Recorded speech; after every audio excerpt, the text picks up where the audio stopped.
So the quote-unquote best Nugent has been having some peculiar recent chapters, and I have to say, I've been a big fan of them. It's funny seeing shit go down in the Gojo fandom because I hate normies. People only like characters they want to be or characters they want to be on top of, and Gojo was the epitome of that. He is the antithesis of what I like in stories. Me personally, I like interesting and complex characters because I am very, very smart. Okay, but real talk, everybody can like whatever characters they like for whatever reasoning.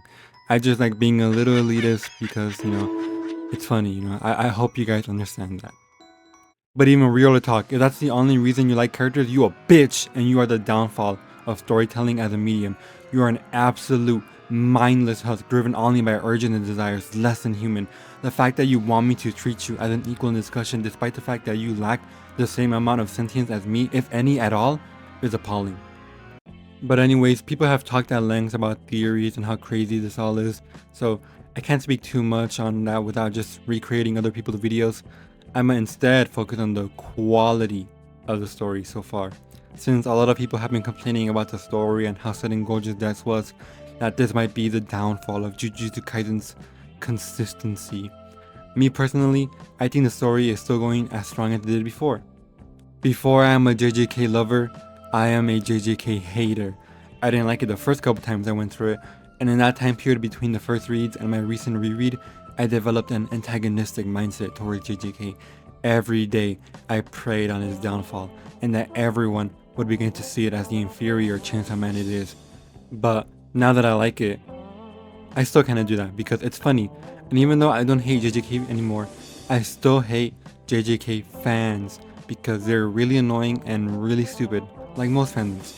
And no guys, it's not because they were flaming me in my little TikTok post and saying I'm dumb and calling my high effort video a baddie app session. No sirree Bob.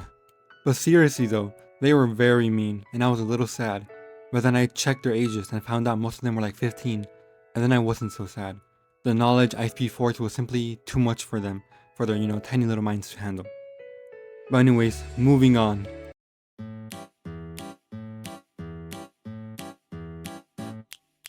Yeah, but who cares? It's all rushed. Me personally, I don't like getting flashbacks every time right before a character dies, and I especially don't like it when they're just these little excerpts. I like Nanami's and Nobara's deaths, yes, she's dead, because of how they affected Yuji, and how it firmly established that JJK had actual stakes, and that it was a story worth taking seriously. I know for some people they treat everything like it has stakes, which I envy, I wish there were that many anime and manga that are actually good. Some people need a little more, and Junpei did that for them. But to me, he was like a trash mob, he was in too deep, and the story didn't strike me as particularly Naruto-ish, so I didn't expect him to live long. I might have changed my mind and had been tricked given time, but there was no time, because he died really fucking fast. If you get sad at that, then I don't know what to tell you. Like, how do you even live? Like, do you cry whenever you see a snake because they don't have arms? Gojo's death is symbolic, in a sense. You can't take any threat seriously when he's around because, you can take care of it with ease. There are no stakes when he's around. Giga wrote himself into a corner. We've been in the fucking corner. What do you mean? That's the fucking point. I repeat, there are no stakes when Gojo is around. That's a really big part of like his character's presence. Like it is directly stated. Not like that seems to do much for a lot of you though. Gojo's victory pose was a little fake out because Gege thinks he's funny. Sukuna's win was the re-establishment of JJK stakes. Gojo is truly gone and now everyone is going to have to rise up against a threat that has surmounted the insurmountable. As funny as it would be for him to come back as like the Terminator with infinite curse energy from Mekamaru's Plan Z and hit Sukuna with lime green, it's not gonna happen. He is dead. Giga hates him because they just like me for real. Do I think it would have been better if it wasn't so weirdly off screen? Of course, yeah, but you know what? It's really fucking funny seeing everyone mauled over the little prince. Gojo was JJK. There is no JJK without Gojo. Oh my god, do you hear yourself? These are the people who think they know better, always trying to write stories themselves with these "this was our Jujutsu Kaisen" ass statements. Like, okay, I get it. I like Gojo. He is a very cool character and he's actually pretty interesting and like complex. But I wanted to see him BTFO'd no matter the cost, no matter how it was done.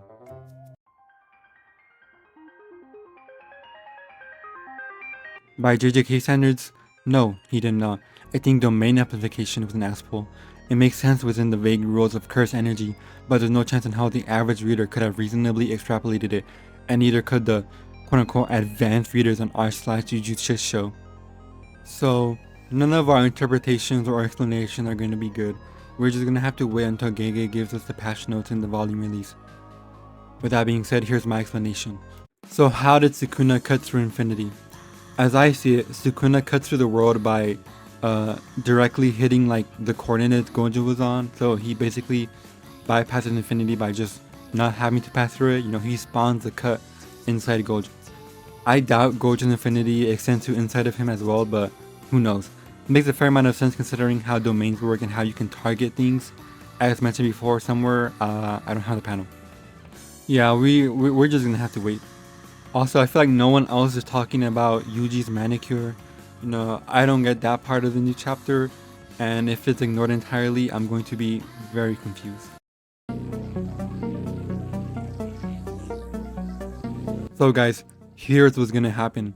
Everyone's gonna fight Sukuna and Kenjaku, and you know, we're gonna have this long epic battle where everyone goes all out, and then also Kenjaku brings out Mahito, who has been training his little Pokeball thing in some kind of like time capsule like the fucking Z Warriors, and we're gonna see him wreck shit. Eventually, he's gonna have to fall to Yuji, and then everybody gets weak and are on the brink of death fighting Sukuna and Kenjaku before they realize there's somebody missing. Yuta Okatsu. So Yuta is hinted to have his mimicry be based on having to eat someone, maybe. So while everyone else is fighting, he was on fucking world tour mode and collecting a bunch of dead bodies and just eating parts of them, you know, to acquire their techniques. We see him show up holding a limb of Gojo, which itself was holding the last Sukuna finger. He gives him to Rika while saying, "Gojo-sensei, I see now why you said I would surpass you. I would not become the strongest to understand your solitude," or some stupid fucking shit like that. Sukuna and Kenjaku stand in awe before rushing to attack. Kenjaku throws a punch, but it stops right at Yuta's face. Yuta looks up and says, "Copy technique. Limitless." He then punches Kenjaku and starts unleashing every overpowered technique we've seen throughout the show. And then right at the end, he gets trapped in a domain.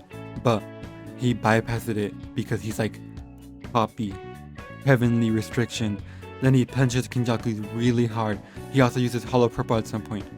Gege is not allowed to have this series end without Yuta using Hollow Purple at least once. And then Yuta finishes them off by using Sukuna's curse technique against himself. That is my Jujutsu Kaisen.